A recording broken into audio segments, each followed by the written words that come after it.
राज्याच्या आर्थिक सर्वेक्षण अहवालावरून काँग्रेस नेते नाना पटोलेंनी टीका केली आहे। कर्ज घेऊन दिवाळी साजरी करण्याचं काम आणि सरकारचं दिवाळं काढण्याचं काम शिंदे फडणवीसांनी केलंय अशी टीका पटोलेंनी केली। राज्याच्या आर्थिक पाहणी अहवालात महसुली उत्पन्नापेक्षा खर्च अधिक आहे।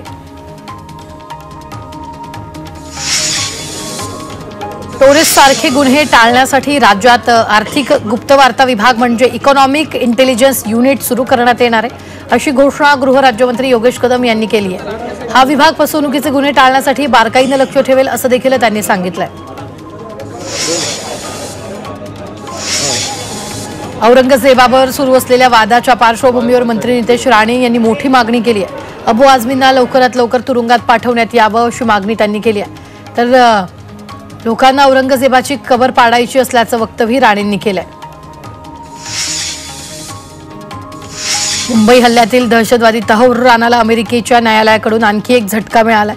राणाचं प्रत्यार्पण थांबवण्याची याचिका कोर्टानं फेटाळली आहे। भारतात अत्याचाराचा आरोप करत त्यानं प्रत्यार्पण थांबवण्याची विनंती केली होती। राज्याच्या सार्वजनिक आरोग्य विभागाच्या सर्व कर्मचाऱ्यांना आता बायोमेट्रिक हजेरी बंधनकारक करण्यात आली आहे। 1 एप्रिलपासून सर्व कर्मचाऱ्यांना बायोमेट्रिक आणि फेस रीडिंग बंधनकारक केलं जाणार आहे। या हजेरीच्या रेकॉर्डच्या आधारावरच कर्मचाऱ्यांचं वेतनही काढलं जाणार आहे। वाढती वाहन संख्या आणि पार्किंगची गरज पाहता मुंबई महापालिकेनं रोबोटिक पार्किंग उभारण्याचा निर्णय घेतलेला आहे। हुतात्मा चौक परिसरात रोबोटिक सार्वजनिक भूमिगत पार्किंग उभारली जाईल। या पार्किंगमध्ये 194 कार उभ्या करण्याची क्षमता असेल। मध्य रेल्वेवरील 15 डब्यांच्या लोकलच्या फेऱ्या दुपटीनं वाढतील। मुख्य मार्गावर आता 22 अतिरिक्त सेवांसह एकूण 44 फेऱ्या वाढवण्यात येणार आहेत। सध्या 15 डब्यांच्या लोकल कल्याणपर्यंत 22 सेवा चालवण्यात येतात। प्रवाशांची वाढती गर्दी लक्षात घेता 15 डब्यांच्या लोकल फेऱ्या वाढवणं गरजेचं आहे। मुंबईच्या दादर परिसरात 2 दिवसांपासून फेरीवाला मुक्त झालाय, त्यामुळे रस्त्यांनी मोकळा श्वास घेतला। गेले 2 दिवस सुरू असलेल्या कारवाईमुळे एरवी फेरीवाल्यांनी तुडुंब भरलेले रस्ते फेरीवाला मुक्त झालेत। यामुळे वाहतूक कोंडीही कमी झाली आहे। यावेळी महापालिका आणि पोलिसांनी फेरीवाल्यांविरोधात कडक धोरण अवलंबल्याचं दिसून येत आहे। माटुंगा रेल्वे स्थानक आणि भांडारकर मार्गावरील पूल मार्केटमधील 52 दुकानांवर कारवाई झाली आहे। मुंबई महानगरपालिकेकडून अनधिकृत बांधकाम पाडण्यात आले, तर या कारवाईसाठी सुमारे 105 कर्मचारी उपस्थित होते।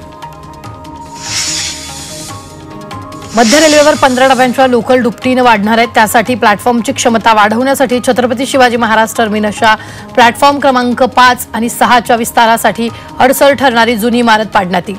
त्यामुळे 15 डब्यांच्या लोकल मुख्य मार्गावर आता या लोकलच्या 22 अतिरिक्त सेवांसह एकूण 44 फेऱ्या वाढवण्यात येतील। प्रवाशांची वाढती गर्दी लक्षात घेता मध्य रेल्वेनं हा निर्णय घेतला। पश्चिम रेल्वेनं मुंबईत तिकीट विक्रीत नवा विक्रम केलाय। 3 मार्च रोजी एका दिवसात तब्बल 4.46 कोटी रुपयांची तिकीट विक्री झाली। त्यातील मेल एक्सप्रेसच्या तिकीट विक्रीतून पश्चिम रेल्वेला 16.22 कोटींचं उत्पन्न मिळालंय। होळी सण आणि उन्हाळी हंगामात पश्चिम रेल्वे आणखी 7 विशेष गाड्या चालवणार आहे। प्रवाशांची मागणीवरून पश्चिम रेल्वेनं हा निर्णय घेतला। होळी आणि उन्हाळी हंगामात प्रवाशांची संख्या जास्त असते, त्यामुळे गर्दी टाळण्यासाठी हा निर्णय घेण्यात आला। मध्य रेल्वेवरील कसारा स्थानकावर उड्डाणपुलाची तळी उभारण्यासाठी विशेष वाहतूक ब्लॉक घेण्यात येणार आहे। शनिवार रविवार असा 3 टप्प्यांमध्ये हा ब्लॉक घेण्यात येणार आहे। शनिवारी सकाळी 11:40 पासून दुपारी 12:10 कसारा स्थानकाच्या अप आणि डाऊन मार्गावर ब्लॉक असेल, तर दुसरा आणि तिसरा ब्लॉक रविवारी संध्याकाळी 11:40 ते दुपारी 12:10 4 ते 4:25 या वेळेत ब्लॉक असेल।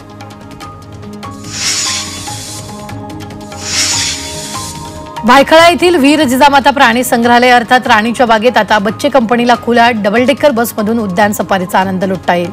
लंडनमधील बसच्या धर्तीवर हा उपक्रम राबवण्यात येणार असून यासाठी निविदा काढून कंत्राटदारही नियुक्त केला असल्याची माहिती प्राणी संग्रहालयाचे जीवशास्त्रज्ञ अभिषेक साटम यांनी दिली आहे।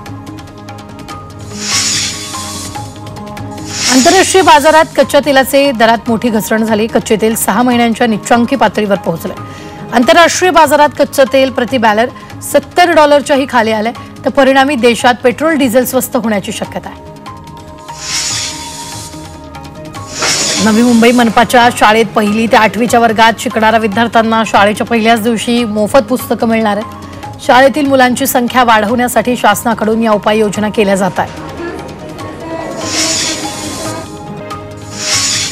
पंतप्रधान मोदींनी लोकार्पण केलेल्या खारघरमधील इस्कॉन मंदिराचा 4,68,00,000 दंड माफ करण्यात आलाय। सिडको संचालक मंडळाच्या बैठकीत हा निर्णय घेण्यात आलाय। राज्य सरकारच्या नगरविकास विभागाने दिलेल्या आदेशानंतर ही सिडकोने कारवाई केली। महिला दिनानिमित्त विधानसभा अध्यक्ष राहुल नार्वेकर यांनी महिला सदस्यांसाठी स्नेहभोजन समारंभ आयोजित केला। यावेळी मुख्यमंत्री देवेंद्र फडणवीस, उपमुख्यमंत्री एकनाथ शिंदे, अजित पवार उपस्थित होते। मुंबईत रविवारी आणि सोमवारी उष्णतेच्या लाटेचा इशारा देण्यात आलाय। मुंबईत उन्हाचा तडाखा वाढू लागल्याने मुंबईकरांना पुन्हा एकदा उष्म्याचा तडाखा बसणार। मुंबईसह ठाणे, पालघर, रायगड आणि रत्नागिरी जिल्ह्यात उष्णतेच्या लाटेचा इशारा दिलाय। या दिवसात आवश्यकता असेल तरच घराबाहेर पडावं असा सल्ला हवामान विभागाकडून देण्यात आलाय। पोस्टरवर वायर चोरीमुळे लाईट जाण्याची समस्या वाढली आहे। स्ट्रीट लाईटसाठी वापरलेल्या वायरच्या आतील तांब्याच्या तारांसाठी चोरटे सतत वायर्स गायब करतायत। त्यामुळे अनेकदा कोस्टल रोडवर अंधार असतो, तर कोस्टल रोडची देखभाल करणाऱ्या कंपनीने 5 ते 6 FIR दाखल केला। खडवली भातसा नदी तीरावरच्या घाटाची अवस्था दयनीय झाली आहे। जागोजागी घाणीचं साम्राज्य आणि गवत वाढलंय। याची साफसफाई केली जात नाहीये। डागडुजीकडे दुर्लक्ष होतंय, त्यामुळे नागरिकांनी नाराजी व्यक्त केली आहे। शिक्षक आमदारांचं विधान भवनाच्या पायऱ्यांवर आंदोलन त्यांनी केलेलं आहे। पेन्शन योजना, वेतनवाढ अशा अनेक मागण्यांसाठी आंदोलन केले। तसंच समग्र शिक्षा अभियानातील कर्मचाऱ्यांना कायम करण्याची विनंतीही त्यांनी केलेली आहे। कल्याणमध्ये शिवसेना उद्धव ठाकरे पक्षाने आंदोलन केले। शिवाजी महाराजांविषयी वादग्रस्त विधान करणारे राहुल सोलापूरकर आणि प्रशांत कोरटकर यांच्यासह भैयाजी जोशींवर कारवाई करण्याच्या मागणीसाठी आंदोलन करण्यात आले। यावेळी जोरदार घोषणाबाजीही करण्यात आली।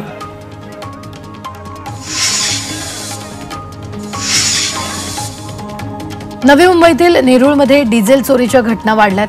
3 चोरट्यांनी सायन पनवेल महामार्गावर सिमेंट बल्करमधून डिझेल लंपास केले। डिझेल टँकचं कुलूप तोडून नळीच्या साहाय्याने 200 लिटर डिझेलची चोरी केली। या प्रकरणी नेरूळ पोलीस ठाण्यात गुन्हा दाखल केला। नवी मुंबईत भंगारवेचक महिलेवर लैंगिक अत्याचार करणाऱ्याला वाशी पोलिसांनी अटक केली। पीडित महिलेच्या मदतीने आरोपीचं रेखाचित्र काढून त्याचा शोध घेण्यात आला। दरम्यान कोपरखैरणे पोलीस ठाण्यात अत्याचाराच्या प्रकरणात अटक आरोपीचा चेहरा रेखाचित्राशी जुळत असल्याची माहिती मिळाली होती।